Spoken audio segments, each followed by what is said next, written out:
سيد الأولين والآخرين إمام المرسلين رسول رب العالمين بشيرا ونذيرا داعيا إلى الله رحمة للعالمين شفيع المذنبين حريص بالمؤمنين رؤوف رحيم أما بعد فأعوذ بالله من الشيطان الرجيم بسم الله الرحمن الرحيم ومن زحزح عن النار وأدخل الجنة فقد فاز وقال رسول الله صلى الله عليه وسلم إنكم لتموتون كما تنامون تبعثون كما تستيقظون وتحاسبون بما تعملون أو كما قال عليه الصلاة والسلام উক্ত ইসলাহি মাহফিলের সম্মানিত সভাপতি, উপস্থিত উলামায়ে কেরাম,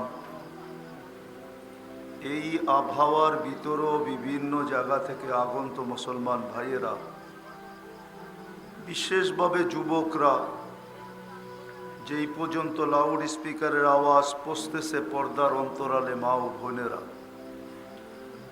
কোরআন হাদিস থেকে যতটুকুই তেলাওয়াত করলাম আশা রাখি একই সামনে রেখে কিছু কথা রাখব। সাথে সাথে সকলের কাছে হাতজোড় অনুরোধ, যতটুক শুনবো, যতক্ষণ শুনবো বা কথা যতক্ষণ হবে পরিপূর্ণ মনোযোগ দিয়ে শুনবো। কেননা আল্লাহর আদেশ ইদা কুরিয়াল কোরআন ফাস্তামিউ, যখন কোরআন বা কোরআনী কথা শোনো তো পরিপূর্ণ মনোযোগ দিয়ে শোনো। দ্বিতীয় আল্লাহর আদেশ হলো আনসিতু, পরিবেশটাকে বিলকুল আওয়াজহীন রাখো, কোনো আওয়াজ যেন না হয়। তাইলেই কিন্তু আমরা লাভবান হয়ে উঠব। আর লাভ কতটুকু হবে এই ছোট দুনিয়ার জায়গাটার ভিতরে দেখানোর মতো না। এই দুনিয়ার ছোট জায়গাটার ভিতরে দেখানোর মতো সুযোগ নেই যে লাভ কতটুকু হবে। কিন্তু এতটুক বুঝেন যে ইনশাআল্লাহ যেই দিন আল্লাহ লাভ দেখাবে ওই দিন খুশিতে বাগ হয়ে যাব। বাগ বুঝেন তো, খুশিতে আত্মহারা হয়ে যাব। তখন বলবো যে আরো বেশি বসলাম না কেন, ওই দিন বলবো ইনশাআল্লাহ। আর হাদিসে এটার ইঙ্গিত আছে, লা ইয়াতাহাসসার আহলুল জান্নাহ, জান্নাতীদের জান্নাতে যাওয়ার পরেও কিছু বিষয় নিয়ে এদের মনের ভিতরে একটু হলেও আফসোস থাকবে। যখন বড় বড় পুরস্কার দেখবে না, তখন বলবে সুযোগ তো ছিল, ইচ্ছা করলে আরো অর্জন করতে পারতাম। ওই জিনিসগুলার ভিতরে আজকের মজলিসটাও একটা। কেননা আল্লাহর রসুল বলতেছে ইদা মারারতুম বিরিয়াদিল জান্নাহ, যখন জান্নাতের বাগানের পাশ দিয়া তোমার যাওয়া হয় তো খুব বিচরণ করো। আওয়াজ কমাও, আওয়াজ, খুব বিচরণ করো। তো সাহাবা জিজ্ঞাসা করছে, দুনিয়ায় বসে জান্নাতের বাগান পাবো কোথায়? ওটা তো একটাই আছে, ঠিক না? মদিনা মুনাওয়ারায় গেলে রিয়াদুল জান্নাহ, সবার ভাগ্যে তো সম্ভব না, ঠিক না? সম্ভব মনে হয় বোঝেন নাই, সবার জন্য সম্ভব। উমরায় গেলেও তো 1.5 লাখ লাগে, ঠিক না? হজে গেলে তো 6 লাখ লাগে, ঠিক না? কয়জনের ভাগ্যে জুটবে?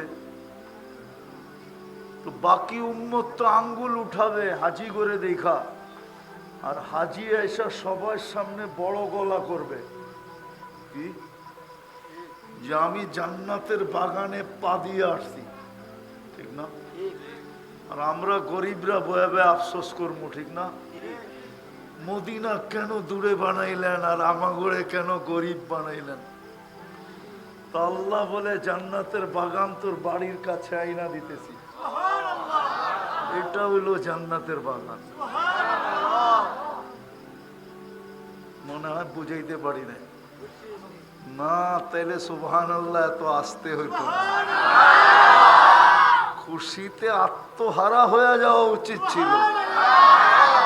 জান্নাতের বাগান তো আমার বাড়ির কাছে আইনা দিছে, খালি পা দিলেই মিলবে।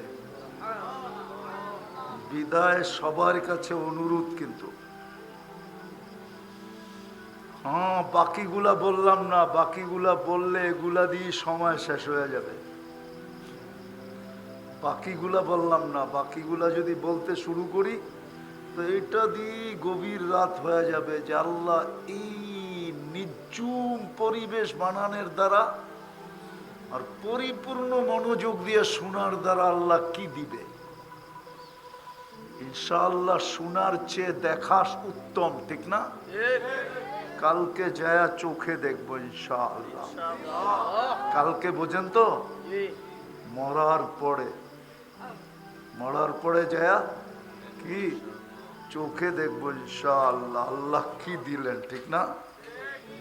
এমনি তো আল্লাহ আমাদেরকে দিছেন, এমনি আল্লাহ আমাদেরকে দিছেন।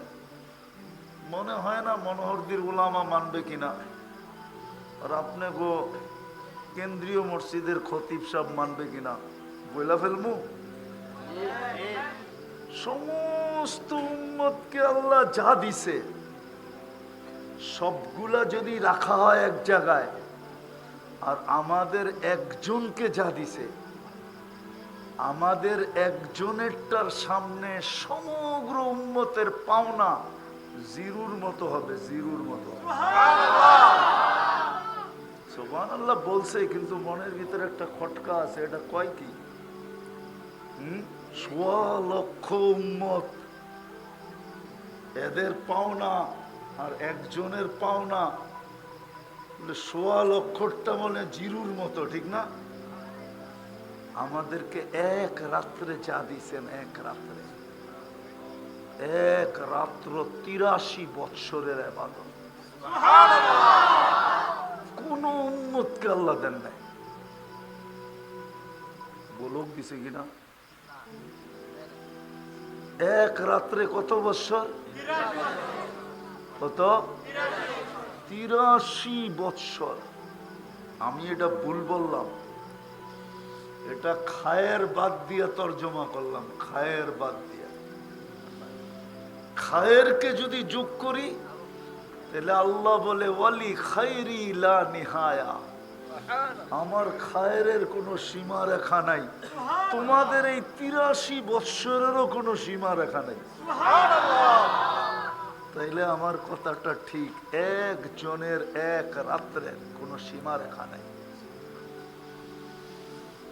অতীত উম্মতকে যা দিছেন এটা আমাদের সামনে সুস্পষ্ট। একের বদলায় এক দিছেন, এক থিকা শুরু, এক থিকা শেষ, শুরু এক থিকা, শেষেও একে, কিন্তু আমাদের শুরুই ১০ থিকা। কত থিকা? কত থিকা? আমাদের শুরুই ১০ থিকা। আমরা যেই নেক আমল করি, কয় লেখে? করছি কয়টা? লিখছে কয়টা? হ্যাঁ, আমাদের শুরু কতর থেকে? শেষ শেষ কোরআন বলে বেগাইরে হিসাব, হিসাব ছাড়া যায় শেষ হয়। ১০ দেওয়ার পরে আমাদের নবীজি বলছিলেন আল্লাহ মাত্র ১০, তাইলে আমার উম্মত হয়ে লাভ কি, আর আমি আপনার বন্ধু হয়ে লাভ কি? কেননা দুনিয়ার নিয়ম তো হলো বন্ধুর বন্ধু, বন্ধুর বন্ধু, আরে মনে হয় বোঝো না, বন্ধুর বন্ধু বন্ধু, ঠিক না? হাবিবুল হাবিবে হাবিবুন, আমি আপনার বন্ধু, উম্মত আমার বন্ধু, তাহলে উম্মত তো আপনার বন্ধু। মাত্র 10, আল্লাহকে বন্ধু 100 দেই, 100 দিছেন। তা আল্লাহ রসুল আবার প্রশ্ন করছেন, মাত্র 100, তা আপনার বন্ধু হয়ে লাভ হইল কি? আল্লাহ বলে 700। তারপর আল্লাহ রসুল বলছে মাত্র 700,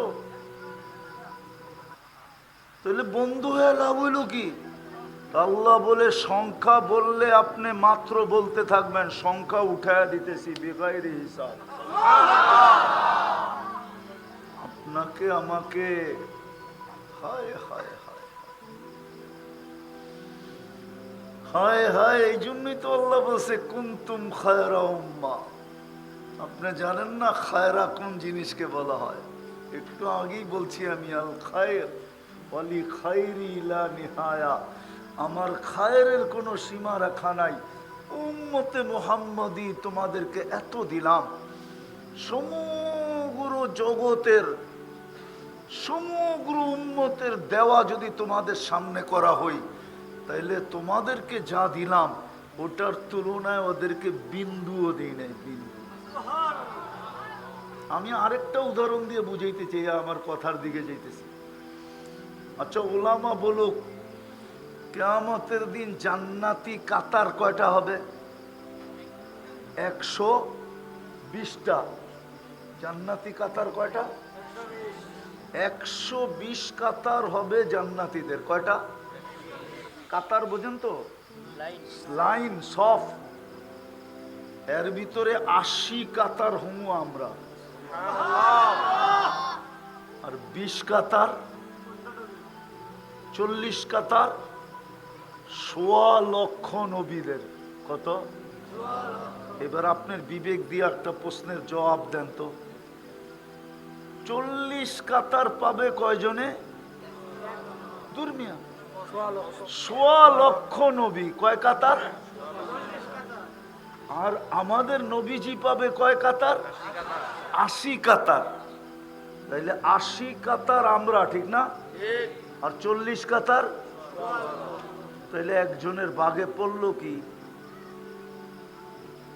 1.25 লক্ষের বাগে 40 কাতার, তো বাগে পাইলোটা কি? কি কি আমার তো মনে হয় বাচ্চাদের মতো চকলেট দিয়ে আল্লাহ বুঝ দিয়া দিছে, লও যাও।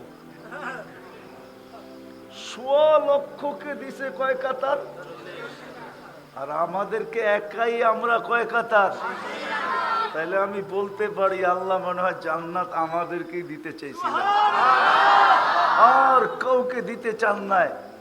কিন্তু একটা প্রশ্ন চলে আসছে, সবাই যদি বলে সব একজনকে দিয়া দিলেন, তাইলে আমাদেরকে নবী বানাইলেন কেন, রসুল বানাইলেন কেন? কিছুই তো দিলেন না। তো আল্লাহ 40 কাতার দিয়ে সবাইকে বুঝ দিয়া দিছে, বাকি সব বন্ধুর উম্মত দিয়া দিছে। হায় হায়, কিনা দিছেন এই উম্মতকে। কিন্তু আফসোস, দিলে কি হবে? আফসোস, দিলে কি হবে? দিলে কি হবে? বাংলা একটা প্রবাদ বাক্য আছে, সবকিছু বলে সবার কপালে শোভা পায় না। আমাদের কপালেও মনে হয় শোভা পায় নাই। যদি শোভা পাইতো তাহলে খোদার কসম উম্মতের যুবকদের চেহারা এরকম হতো না। যুবক, তোমাদের পায়ে হাত রাখে, তোমাদের চেহারা এরকম হতো না। মা বোনদেরকে বেপরদায় কেউ রাস্তায় দেখতো না। আমাদের পুরুষদের অবস্থা এরকম হতো না। মুসলিম সমাজ এরকম হতো না। আজকে যেই চিত্র, এই চিত্র দেখা যেত না যদি বসতাম। আসলে আমরা বুঝি নাই, আসলেই আমরা বুঝি নাই। এই জন্যই বুঝাইতে চেষ্টা করতেছি। দিছেন আমাদেরকে, ছপ্পর ফায়রা দিছেন। ছপ্পর ফায়রা বোঝেন? আরে ছপ্পর ফায়রা বোঝেন নাকি? কি ডাইলা দিছেন? ডাইলা ছাদ ফাইরা দিছেন। হায় হায়, যেন এই উম্মত থাকবে 60-70 বছর। কয়দিন? 60-70 বছর। কিয়ামতের দিন যেন কামাই নিয়ে উঠতে পারে কোটি বছর। থাকবে কয়দিন? কত? 60-70 বছর।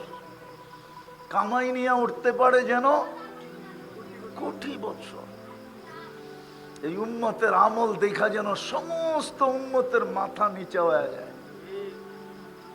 হায় হায়, আল্লাহ যেন বলতে পারে আমি বুঝা শুনেই এদেরকে শ্রেষ্ঠত্ব দিছি। যেমন কোরআনে আছে, ফেরেশতা বলছিল আতাজালু ফিহা মান ইউফসিদু ফিহা ওয়া ইয়াসফিকুদ দিমা, বানাবেন কেন জায়া ফিতনা ফাসাদ করবে। তসবিহ তাহলিল আমরাই তো যথেষ্ট, আমাদেরকে তো আপনি কম বানান নাই। আকাশে 4 আঙ্গুল জায়গা খালি নাই ফেরেশতা দাঁড়ানো অথবা রুকু অথবা সেজদায় অথবা বসায়। আমাদের প্রত্যেকের সাথে অগণিত ফেরেশতা আছে। আমি 2-4টা গণাই আপনাদেরকে। বডিগার্ডের জন্য ডেইলি 20 জন ফেরেশতা আমার সাথে থাকে, প্রত্যেকের সাথে। দিনে 10 জন, রাত্রে 10 জন। প্রত্যেকের সাথে 2 জন থাকে কাঁধে, কেরামান কাতিমিন। 2 জন আছে আমাদের কথাকে ট্যাপ করার জন্য, রকিবুন আতীদ। রকিবুন আতীদ। এই বডিটা চালানোর জন্য আছে অনেক, এটা এমনি চলে না। একই নালি দিয়া খাদ্য যায়, পানি যায়, শ্বাস যায়, ডিভাইডেড করে কে? আল্লাহ ফেরেশতা দিয়ে ডিভাইডেড করা। হ্যাঁ, আমি মানি বিজ্ঞানের কথা, হার্ট চলে বাল্ব দিয়া, কিন্তু আমি যদি বিজ্ঞানরে জিজ্ঞাসা করি বাল্ব চলে কি দিয়া, বিজ্ঞানের কাছে এটার জবাব নাই। কোন শিক্ষিত মানুষের কাছে জবাব নাই। নেটে সার্চ দিলেও কোনো অ্যান্সার নাই যে বাল্ব কি দিয়া চলে। দেখ যুবকরা, যদি এখন ইন্টারনেট থাকে, নেটে যা জিজ্ঞাসা করুক গুগলকে, ও গুগল, ও WHO, বল বাল্ব কি দিয়া চলে, তো চুপ হয়ে বসে থাকবে। একটু পরে বলবে নো অ্যান্সার। আমার কাছে এটার কোনো জবাব নাই। এই জন্য হাদিসে আছে হার্ট চলে ফেরেশতা দিয়া। যুবকরা বুঝবো কোত্থেকা? ওরা তো ডিজিটাল হরেন দেখছে, অ্যানালগ হরেন দেখে নাই। আগে আমাদের দেশে অ্যানালগ হরেন ছিল, চাপ দিলে প প শব্দ হইতো। কিছু সাদা দাড়ি দেখা যায়, এরা হয়তো দেখলেও দেখতে পারে। ওই সময় বাসও ছিল কাঠবডি, ঠিক না? লঞ্চের ভিতরে হরেন লাগায় রাখতো, চিপ দিলে প প করতো। আমাদের হার্ট ফেরেশতা চাপ দেয় তো রক্ত বেড়ে যায়, ছেড়া দেয় আবার রক্ত ভিতরে এসে ঢুকা যায়। একজন ফেরেশতা হার্টের উপরে, আলা ইন্না কলবি ইবনে আদম মালাইকাতুন মুআক্কালাতুন, একজন ফেরেশতা হার্টের উপরে নির্ধারিত, যে বৈশা পাঞ্চ করতেছে, পাঞ্চ। চিপ দেয় আবার ছেড়া দেয়, চাপ দেয় আবার ছেড়া দেয়, চাপ দেয় আবার ছেড়া দেয়। এরকম এটাকে ফেরেশতা চালাইতেছে। ফেরেশতা বলছিল আল্লাহ কেন বানাবেন?